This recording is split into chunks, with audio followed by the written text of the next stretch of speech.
Stella di bronzo al merito sportivo è questa la benemerenza sportiva del CONI assegnata al coordinatore regionale del SGS, professore Stefano Valenti.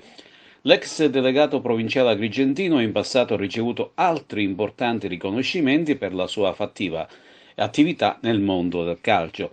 Nel 2009, ricordiamo, era stato insignito di una speciale benemerenza dallo stesso SGS e successivamente nel 2015 dalla LND.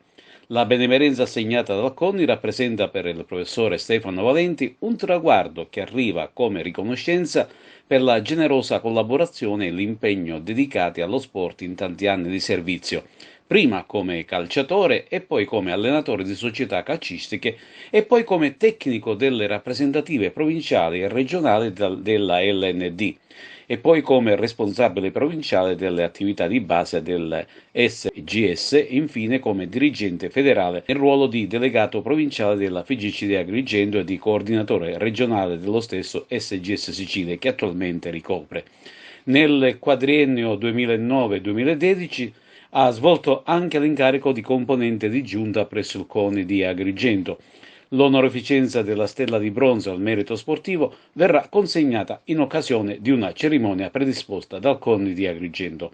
Al professore Stefano Valenti le congratulazioni della redazione giornalistica di Televideo Agrigento.